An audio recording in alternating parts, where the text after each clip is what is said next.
बिस्मिल्लाहिर्रहमानिर्रहीम अस्सलाम वालेकुम। एक तरफ वफाकी हुकूमत इमरान खान के लॉन्ग मार्च को रोकने के लिए अपनी मनसूबाबंदी कर रही है, दूसरी तरफ इमरान खान एतमाद के साथ तैयारियों को हतमी मराइल में दाखिल कर रहे हैं।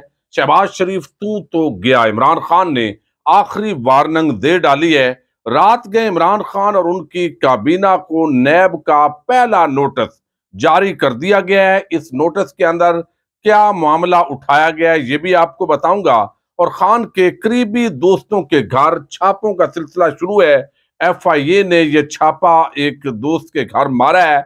इसी से हम वीडियो का आगाज करेंगे और मैं उम्मीद करूंगा कि आप समाप्त करने के बाद हमेशा की तरह अपने कीमती फीडबैक से जरूर आगाह करेंगे। जो जो लॉन्ग मार्च को इमरान खान हतमी शक्ल दे रहे हैं, मुशावरत उनकी मुकम्मल हो रही है। आज वो मियां वाली के अंदर जलसे से खिताब कर रहे हैं, लेकिन रात को ही बड़ी तादाद के अंदर लोगों ने वहां मेले का समा पैदा कर दिया है। और ये आबाई इलाका है चूंकि इमरान खान का, और हमेशा यहां से उनको प्यार और मोहब्बत मिली है। और इमरान खान के लॉन्ग मार्च को रोकने के लिए राना सनाउल्लाह इस मर्तबा जो नया तजर्बा करने जा रहे हैं और जिस पर उनको बड़ा नाज है, वो ये बताया जा रहा है कि एक तरफ तो पूरा शहर इस्लामाबाद इस वक्त ही कंटेनर्स लगाकर जो है वो रास्तों के अंदर रखे जा रहे हैं, और दूसरी तरफ जो ड्रोन्स हैं उनका इस्तेमाल किया जाएगा और हेलीकॉप्टर के जरिए भी ये जो इस तरीके से हथकंडे हैं वो इस्तेमाल किए जाएंगे, जो कि इंतहाई खतरनाक सूरत हाल होगी। और दूसरी तरफ मोबाइल सर्विस जो है उसको भी बंद करने का एक बाकायदा एक मनसूबाबंदी है, ताकि जहां भी जुल्म सितम हो, जो लोग हैं उनकी तादाद कितनी है, वहां वीडियोस कम से कम अपलोड हो सके ताकि आवाम तक असल हकायक जो है ना पहुंच सके। लेकिन फैसल तारड़ साहब और मैं पूरी कोशिश करेंगे कि इस तरह की हिकमत अमली अपनाएं कि आपको दूसरे दोस्तों की तरह आम हकायक जो है वो साथ साथ आगाह करते रहे। लेकिन एक चीज और बड़ी है कि इस वक्त जो है एफआईए के छापे शुरू हो गए और इमरान खान के करीबी साथी हैं बैरून मुल्क के अंदर जिन्होंने तहरीक इंसाफ को फंडिंग की, उस बुनियाद पर यह छापों का सिलसिला शुरू हुआ है, जिसके अंदर बताया गया है कि ये गैर कानूनी तौर पर रकम पाकिस्तान मुंतकिल करने का मुकदमा है और नामजद पीटीआई के एक ओहदेदार हैं और ये साबिक वजीर आजम इमरान खान के इंतहाई करीबी साथी हैं तारक शफी। उनकी गिरफ्तारी के लिए स्टेट बैंक सर्कल हुकाम ने उनके घर पर छापा मारा है। एफआईए और स्टेट बैंक सर्कल की टीम की डीए स्कीम 1 में तारक शफी की रहशगाह पर ये पहुंचे हैं।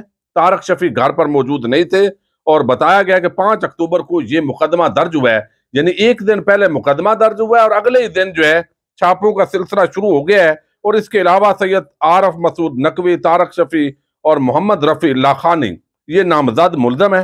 गैर मुल्की कंपनियों को भी एफआईआर के अंदर शामिल किया गया है। तो ये मुकदमात का सिलसिला और छापों का जो सिलसिला है इसको भी शुरू कर दिया गया है। दूसरा, नैब ने अपना पहला नोटिस इमरान खान और उनके दौरे हुकूमत की जो काबीना है उनको भेजा और इसके अंदर जो MQM के मौजूदा वज़रा हैं उनके नाम भी शामिल हैं। अब अगरचे नैब इस वक्त जिस तरीके से उसका किरदार है वो वैसे ही बड़ा मशकूक है और जितनी बड़ी करप्शन, चोरी, डकैती जो है वो उसको जायज करार दिया जा रहा है। सुप्रीम कोर्ट ऑफ पाकिस्तान ने भी गुज़श्ता रोज जो दलाइल हुए हैं उसके अंदर बताया गया है कि 49 करोड़ करप्शन कर ले, नैब तो नहीं पूछ सकता।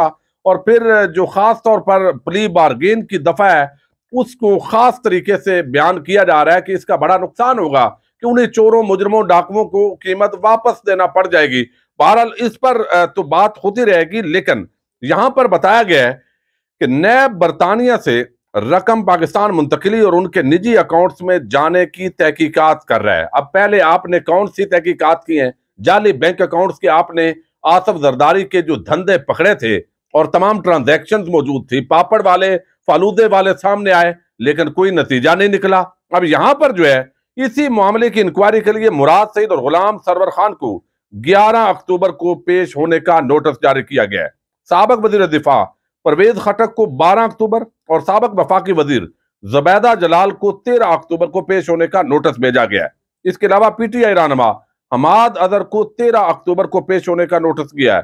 शफकत महमूद और श्री मदारी को 14 अक्टूबर को पेश होने का कहा गया है। खालिद मकबूल सदीकी और एजाज शाह को 17 अक्टूबर को नोटिस जो है वो पेशी का भेजा गया है। अली अमीन गंडापुर और फरोग नसीम को 18 अक्टूबर, जबकि अली जैदी और खुसरो बख्तियार को 19 अक्टूबर को नैब में पेशी का कहा गया है। आदम सवाती और असद उमर को 20 अक्टूबर उमर अयूब और मोहम्मद मियां सोमरो को 21 अक्टूबर को नैब पेशी का नोटिस मौसूल हुआ है। शेख रशीद अहमद और फवाद चौधरी इनको भी 24 अक्टूबर को पेश होने की हदायत की गई है और साहबजादा महबूब सुल्तान और फैसल वाडा को 25 अक्टूबर को नैब पेशी का यह नोटिस मौसूल हुआ है।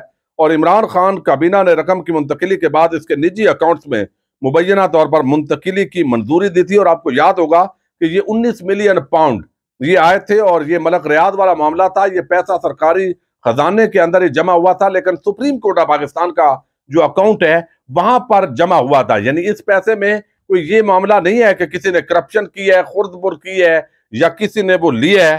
तो ये इमरान खान जो है उनको भी इसका नोटिस भेजा है और उनके जो वुज़रा हैं वो भी भेजा है। और नैब ने पहले आप देखिए कि जितने भी करप्शन के स्कैंडल थे शरीफ खानदान के, उनके हवारियों के, जरदारी माफिया के या दीगर के, उस पर कोई पेशरफ्त नहीं हुई। और एक मरतबा जो है वो फजल रहमान ने धमकी दी थी कि मैं जो है वो कोर कमांडर पेशावर के जो ऑफिस है उसके सामने धरना दूंगा या GHQ रावलपिंडी के सामने धरना दूंगा।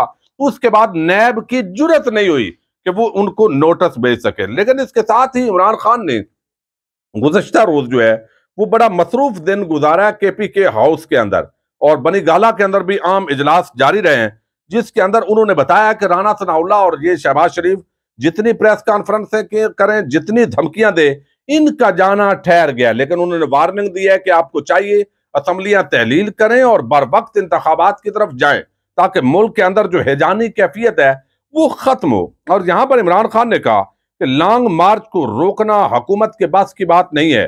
लॉन्ग मार्च की मनसूबाबंदी हुकूमत को हैरान कर देगी।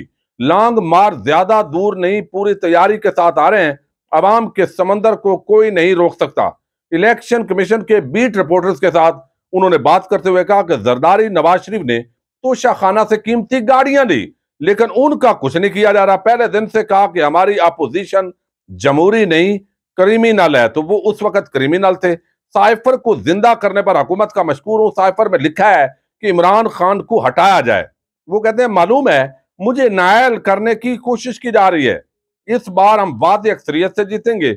इंतखाबात में सबसे बड़ा इनकलाब सिंध में आएगा, वहां से पीपल्स पार्टी नहीं जीत सकेगी और ये माफिया भी अपने अंजाम को पहुंचेगा। पूरा जो धांधली का निजाम है वो भी PTI को कामयाब होने से नहीं रोक सकता और ज़िमनी इंतखाबात के अंदर हमारी कामयाबी यकीनी है। चीफ इलेक्शन कमिश्नर और चेयरमैन नैब की तैनाती के तरीकाकार, निगरान हुकूमत के सेटअप पर भी उन्होंने तहफ़्फ़ुज़ात का इज़हार किया है। और चीफ इलेक्शन कमिश्नर उन्होंने बताया है कि गठ जोड़ के जरिए आए हैं। चीफ इलेक्शन कमिश्नर को मुस्ताफी होना चाहिए। और वो कहते हैं कि जो अवाम का समंदर आ रहा है वो राना सनाउल्लाह और उनके हवारियों के बस की बात नहीं है कि वो उसको रोक सकें। अब ज़ाहिर है बहुत सारे लोग इस पर बात करेंगे कि कोई, हालांकि उन्होंने कह भी दिया है कि असला नहीं लाना, पुरअमन तरीके से आना है। तो इमरान खान ये इतने एतमाद के साथ क्यों बात कर रहे हैं? उनको भी इल्म है और वो इसका इजहार भी कर चुके हैं कि चारों तरफ उनकी हुकूमत है, गिलगित बल्तिस्तान में, कश्मीर में, पंजाब में, KPK के अंदर। तो यहाँ पर अगर आजादाना तौर पर पुलिस रुकावट ना बने, गिरफ्तारियां ना करे, नाके ना लगे और गाड़ियों के जो पिछली मरतबा तोड़ फोड़ हुई है वो तमाशा ना हो, तो आजादाना तौर पर तो इतने लोग आएंगे कि राना सनाउल्लाह के ये जो ड्रोन हैं और ये जो शेल मंगवाए हुए हैं और वो इसका तजर्बा करना चाहते हैं, ये कामयाब नहीं हो सकते, क्योंकि अवाम के सामने जो अवामी समंदर होता है उसके सामने नहीं ठहरा जा सकता। ये चीज हुकूमत को भी इल्म है और यही वजह है कि गुज़श्ता दिनों, 2 दिनों के अंदर राना सनाउल्लाह हूं, शहबाज शरीफ हूं, मरियम नवाज हूं, जो मुस्लिम लीग नून की लीडरशिप है, उनके बयानात बड़े जारहाना हैं, वो बौखलाहट का शिकार है। फिर उनको एक और बड़ा शुबा है और वो ये कि जो आर्मी चीफ के साथ गुज़श्ता दिनों ऐवान सदर के अंदर मुलाकात हुई है और वो जो गाड़ी एक ड्राइवर चलाकर लाए हैं, उनके हवाले से भी वो समझते हैं कि हम तो समझे थे कि हमारी वो दुश्मनी है और हमने इतनी तनकीद की है, तो फिर वो शख्सियत तो नहीं होनी चाहिए थी जनरल बाजवा के साथ। तो वो एक जगह पर आए हैं, एक शख्सियत से मिले हैं, तो आखिर कोई ऐसा ना हो कि हमारे साथ फिर हाथ हो जाए। यही वजह है कि जो नवाज शरीफ हैं वो समझते हैं कि जब तक पंजाब के अंदर नून लीग की हुकूमत नहीं आती तो सिर्फ वफाक के अंदर हुकूमत होते हुए वो पाकिस्तान नहीं आएंगे। अगरचे मरियम नवाज अभी लंदन पहुंची हैं, वो भाइयों को मिल रही हैं, अब तस्वीर भी बड़ी दुखी दुखी आएंगी और बड़े जो नुहा कुना जो सहाफी हैं वो भी कहेंगे देखा इन जालिमों ने मिलने नहीं दिया, बड़े अरसे के बाद मिले हैं। तो दरअसल ये उनका मिलना पाकिस्तान को फतह करने के बाद मिलना है, जो बड़ी कामयाबी है। यानी चोरी डकैती करप्शन सब कुछ, ऑफशोर कंपनीज, बैरून मुल्क जायदादें, वो सब कुछ जो है बचा लेने के बावजूद, बचा भी लिया, हुकूमत में आ गए और अपने केसेस भी माफ करवाए। तो यकीनन ये ऐसी फातिहाना मुलाकात है कि जो पाकिस्तान जैसे मुल्क के ही नसीब के अंदर आ सकती है। अल्लाह करेगा कभी ऐसा निजाम होगा कि इनको जरूर पकड़ेगा और सजा तक पहुंचाएगा। इजाजत दीजिएगा। अल्लाह हाफिज।